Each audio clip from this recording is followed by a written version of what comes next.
Yes, just when you thought it was safe to go back to YouTube, I'm showing up again with another chapter in building this acoustic bass guitar. Uh, Today I'm putting up the neck for this thing, and I thought I'd show you that I'm making the scarf joint for the headpiece, and I'm going to glue that up in a couple of minutes.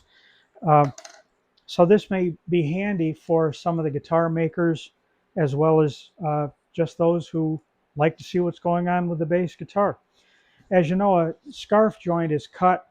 Doesn't matter what you cut it on. I do them on a bandsaw, but the whole thing starts like this as a single board, and once you cut that angle, you have these two pieces. I flip that around after doing a thing or two with it, and it's going to be glued together like so. But in order to refine the joint, because this is just cut with a bandsaw, I have to take these two pieces and stack them like so and line them up to maintain my 15-degree angle in this case. And I have to refine that joint. And I used to have jigs to do it with. I used to do it on a disc sander, and it was never all that reliable. And I finally thought, just do it with a hand plane. In the end, it's a whole lot easier. So we'll start there and then move on to gluing the thing up. So here I've got the two pieces of my neck stacked up and clamped to the end of a bench. I want clearance for the plane to shoot off the end there. And before I plane these, I line them up so that I can more easily maintain that correct 15-degree angle. Now, I have already refined this. I probably should have waited and done it on camera, but I have already done it. And it looks very good. But basically, I'm just using a smoothing plane to bring that down where I want it. And I'm checking that periodically with a reasonable straight edge to make sure that those two surfaces are actually going to mate up. And it's looking very good. If you've never done this before, don't be intimidated by it, because one thing, you can give yourself a little extra length in your material so that you can recover from mistakes or troubles. That's very helpful. But if you do this and you concentrate on it, it's not so hard to do. And if worse comes to worse, you can correct all of this. It'll take patience, but if you get a flat board with some aggressive abrasive glued to it, you can refine that very easily. I'm not going to show you how to do that because you're better off to just be able to get this right off the hand plane. And I use, as I said, this is a smoothing plane. This is a number 4 smoothing plane. You could use a jack plane, you could use a block plane, whatever tool you find the easiest to work with, there you go.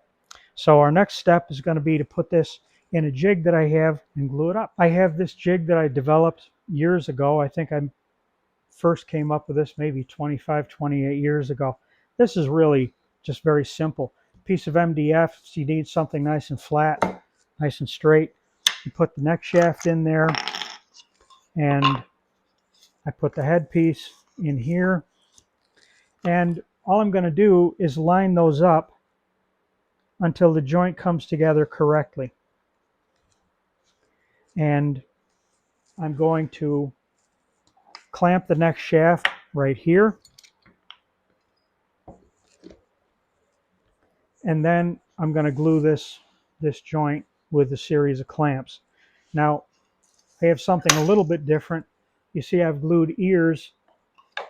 I've glued ears on the headpiece here, so this doesn't lay flat. Well, I just took a shim that is from this same material. See if you can see this a little better. I just took some leftover from this same piece, and by laying it down here in the jig, now that allows all of this to sit where it belongs,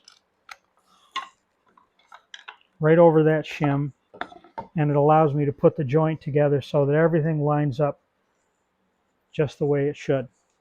So I'm going to run the camera and do this procedure, and then I'll fast forward it so that you don't have to watch me fiddle around with clamps for the next 5 to 10 minutes or whatever it takes.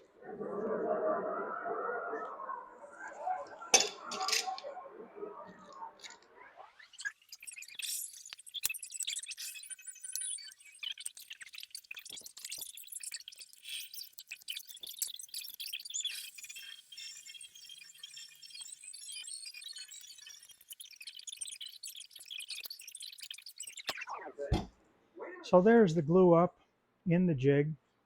You can see the clamps that I used and maybe a little better view of how all of this went together.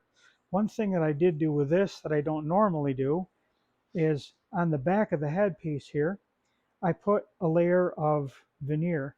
This is very, very dark green poplar heartwood. And this is put in there because the client getting the guitar loves this dark green. And this is going to match up with the rosette on the face of the guitar. And just little extra things like that are kind of fun to do. So there you have it. Thanks for watching this. If you're a new guitar maker, I hope you got something out of it. And we'll see you with another chapter of making the acoustic bass guitar.